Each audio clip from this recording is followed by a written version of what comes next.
আসাদুজ্জামান রিপন, আমি আপনার কাছে আসি। আপনি যদি এই বিষয়ে কিছু বলতে চান তাহলে আপনি অবশ্যই বলতেই পারেন, কিন্তু আমি একটু ফ্যামিলি কার্ড নিয়ে প্রথমে শুরু করেছিলাম যে ফ্যামিলি কার্ডের বিষয়টা, এটা আসলে এই উদ্যোগটা আমরা অ্যাপ্রিসিয়েট করি, কিন্তু এই উদ্যোগটা আগামীতে একইভাবে চলমান থাকবে কি না সে বিষয়ে আপনারা কতটুকু আসলে কনফিডেন্ট, এটা একটু শুনতে চাই। এবং ফ্যামিলি কার্ড যে পদ্ধতিতে এখন দেয়া হচ্ছে, আমরা দেখছি যে একটা স্ক্রুটিনিটা খুবই একটা সফটওয়্যারের থ্রুতে স্ক্রুটিনি করা হচ্ছে যাতে কেউ দুর্নীতি করতে না পারে। তাহলে কি অন্যান্য যে সুবিধাগুলো দেয়া হয় অনেককে, সেগুলো কি তাহলে একই পদ্ধতিতে এখন করার কথা আপনারা ভাববেন কিনা, যেসব জায়গায় মানুষ নিজেদের প্রভাবকে কাজে লাগিয়ে সুবিধা পেতে চায় বা দিতে চায়?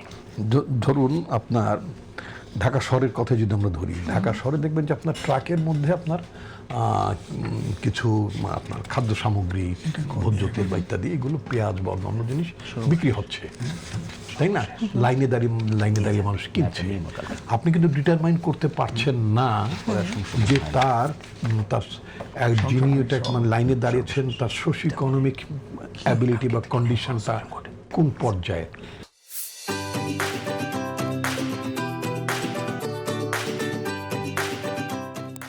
দেখা গেল যে বাইরে একটা ভোজ্য তেলের 1 লিটার তেলের দাম, ধরুন কথার কথা আমি ঠিক মানে একটা অনুমান বলছি, ধরুন 100 টাকা। তো ওখান থেকে ধরেন 1 লিটার কিনলেন, 70 টাকায় কিনলেন, 30 টাকা ওনার লাভ হলো।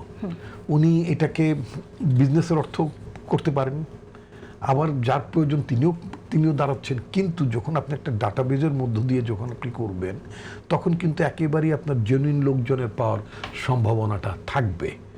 তবে আমাদের দেশে যে ওই জেনুইনিটিটা পাওয়াটা অনেক সময় অনুমান নির্ভর। আমি যদি আবারও বলতে চাই, আপনি যুক্তরাষ্ট্রে থাকেন, মাঝে মধ্যে যান, আমি ছিলাম, আমি মানে ওই অভিজ্ঞতা থেকে বলি, সেটা হচ্ছে যে আপনার সোশ্যাল সিকিউরিটি নাম্বার, SSN যেটা বলে যুক্তরাষ্ট্রে, সোশ্যাল সিকিউরিটি নাম্বার যার আছে সবকিছু, যেমন আমার মেয়ে বাই বার্থ US সিটিজেন, ও মেডিকেল ডক্টর। এখন আমার মেয়ের একটা SSN নাম্বার মানে কার্ড আছে, সোজা কথা। আমার মেয়েটি যখন SSNটা চেক করবে, মানে যে কোনো সার্ভিসের ক্ষেত্রে, সে তার মানে স্কুল লাইফে তিনি সাবসিডাইজড অবস্থায় ছিলেন, রাষ্ট্রের সুযোগ সুবিধা নিয়েছিলেন কি না, সব বেরিয়ে যাবে, এভরিথিং কিন্তু বেরোয় আসবে। এবং মানে তার ফ্যামিলি স্ট্যাটাস, আমি ছোট্ট 1-2 মিনিটের মধ্যে একটা অভিজ্ঞতা বলবো যাতে আমাদের সরকারের কাজে লাগে। এবং আমি সবসময় মনে করি যে আমাদের NIDটাকে ওই পর্যায়ে নিয়ে যাওয়া উচিত হবে। যেমন মনে করেন আমি যখন যুক্তরাষ্ট্রের যে শহরটিতে আমি থাকতাম, সেখানে প্রথমে যে আমার মেয়েটাকে যে স্কুলে ভর্তি করলাম, তো ওরা বলে টিফিন মানি পাবলিক স্কুলে। তো পাবলিক স্কুলের টিফিন মানি তখন তাকে দেওয়া হলো 50 সেন্টস, মানে প্রতিদিনই 50 সেন্টস তাকে হাতে দিয়ে দিতাম নগদে। তারপর ওখান থেকে যখন আমরা বাসা শিফট, একটু কম্পারেটিভলি ভালো এলাকায় গেলাম, এবং যেইখানে আমরা গেলাম সেখানকার স্কুলটা খুব অনেক নামি দামি, অনেকে প্রেফার করে। তো ওই স্কুলে মেয়ে ভর্তি হলো। তা আমি মনে করলাম যে এত দামি স্কুলে যখন ভর্তি হয়েছে, এখন তো 50 সেন্টসে হবে না, এখন মিনিমাম $1 লাগবে। তো আমি তাকে $1 করে স্কুলে পাঠাচ্ছি। তো এখন বাসায় মেয়ে এসে বলে যে বাবা টাকা নেয়নি, মানে আমাদের দেশের ভাষা বলে টাকা নেয়নি তো ওরা। তো 3 দিন 4 দিন টাকা নেয় না, ব্যাপারটা কি? আমি বললাম যে এনিথিং রং। আমি নিজে একদিন স্কুলে গেলাম, তো ওদের প্রশাসনিক বিভাগের যিনি দায়িত্ব পালন করেন তাকে বলা হয় সেক্রেটারি।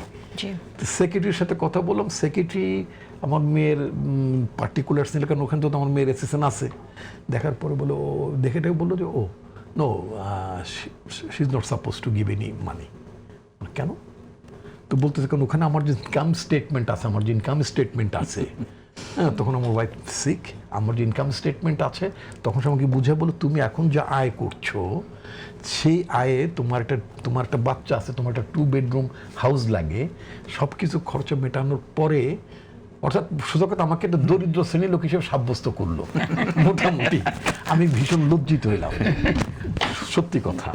তো এখন in terms of Bangladesh income আমার ওখানে যথেষ্ট ভালো, কিন্তু আমরা সেই জায়গাটায় পৌঁছতে পারবো কিনা, এটাই তো আসলে প্রয়োজন। আমার বক্তব্য হচ্ছে যে আপনি আনলেস এন্ড আনটিল আপনি ওই জায়গাটায় নিতে না পারবেন, আপনি তো এটা তো মানে সোশ্যাল সামাজিক নিরাপত্তার জন্যই তো আপনি এই ভর্তুকিটা দিচ্ছেন।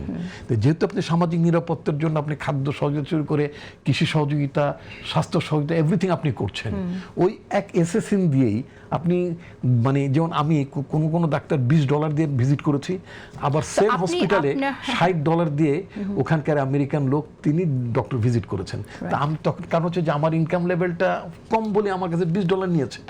আমার বক্তব্য হচ্ছে আমাদের যেটা উচিত হবে আগামী 5 বছরের মধ্যে চেষ্টা থাকবে, আমি আমার দলকে পরামর্শ দেব যে আমাদের যে এখন এনআইডি যেটা আছে জাতীয় পরিচয়পত্র, এই জাতীয় পরিচয়টাকে আমরা ইন্টিগ্রেটেড করে সোশ্যাল সিকিউরিটি নাম্বারের পর্যায়ে নিয়ে যেতে পারি কিনা। যদি নিয়ে যেতে পারি তাহলে ফ্রড হওয়া, তদবির করা, অমুক করা, সেটা বোধহয় খুবই এবং এটা খুব দরকার হবে।